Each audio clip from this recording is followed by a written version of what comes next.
accusation today that he received a Corvette to sign with. That was before. I mean, that was long. I know, That wasn't Coach but I mean, Saban. I didn't That's even know not- it happened, I know. so I can't comment on it. I didn't even know it happened. So Okay. The ACC came. Is that the best thing we can talk about? I guess that's where we are. The ACC came out today with the proposal to move up signing day, to make an early signing day, August 1st. What are your thoughts on that? Well, I've had a couple things that I think are important if we're going to have an early signing date. I don't think that in football, because football is a developmental game, that a lot of high school coaches would be real pleased if we had a signing date before the senior season. All right, so what we've always supported in the SEC is having an early signing date right at the end of the season, maybe December 1st or something like that, and to put some kind of stipulation in there that we wouldn't want to encourage or enhance guys to want to everybody visit during the season, because that's tough on your own team that you're trying to manage, when you have 12, 14 guys making official visits for games.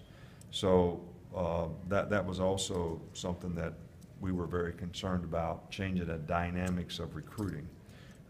People aren't available to visit academically, with the players, and there's just a lot of issues that occur sometimes when you have a lot of guys visit during the season. So those two things would be what I would support, something that doesn't interfere with high school senior year, and something that doesn't change the recruiting sort of landscape to where everybody wants to visit during the season because they want to sign December 1st. You're talking about out there about the draft and guys leaving early and how many people didn't get picked. Is there a rule or any way to fix that, or is it just something that has to be done? No, I mean, the rule is after you're in college for 3 years, you can go out for the draft. But I think the misinformation that's out there that is being used to entice these guys to go out for the draft is what needs to get fixed.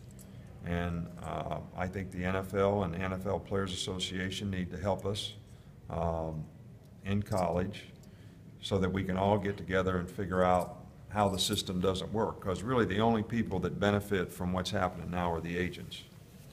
All right, and they're encouraging guys to go out and tell them they need to get their second contract faster. But what they don't tell them is if you're a fourth-round draft pick, you've got I don't know, I don't have the numbers in front of me, but it's less than a 50-50 chance of getting a second contract. So that part they leave out. So, you're much better off staying in college, trying to become a higher pick, because where you get picked is what offers you security, because the team invests more money in you, so they're going to try to develop you. All right, so, and getting a college education has a tremendous value. And I think people are overlooking that more and more and more.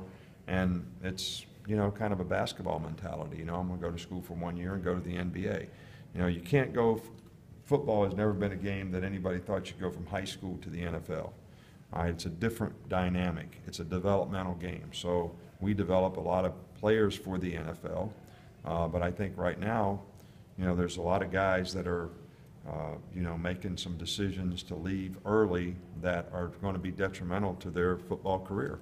You guys have talked about working with the NFLPA about this kind of thing. Is there any more discussion about that, or is? No, I'm sure we'll do some stuff here in the off season and over the summer to see if we can, find some solutions, to the problem. One thing that I offered as a solution was, if a guy doesn't have a better system of evaluating juniors, so a guy gets a more specific idea of where he's going to get graded.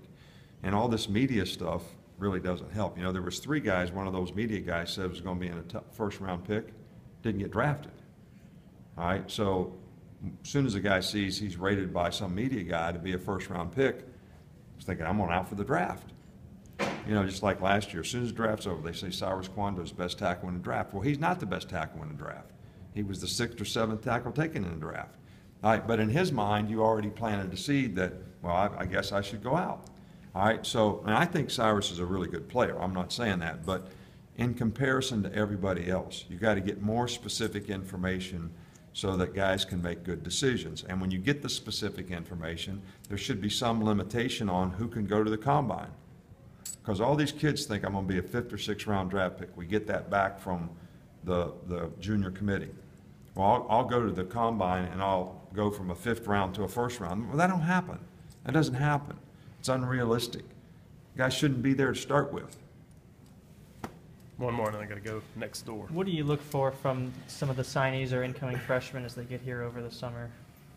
Just like what they can Well, do it's over an the summer and acclimation things. period, okay? And what we want to see them do is, acclimate, academically, personally, develop some relationships in a comfort zone, get in a little better physical condition, so that maybe they'll be a little more ready for fall semester and fall camp. So I think it's a great opportunity for them to get ahead academically and have an opportunity to, have a better chance to contribute next year.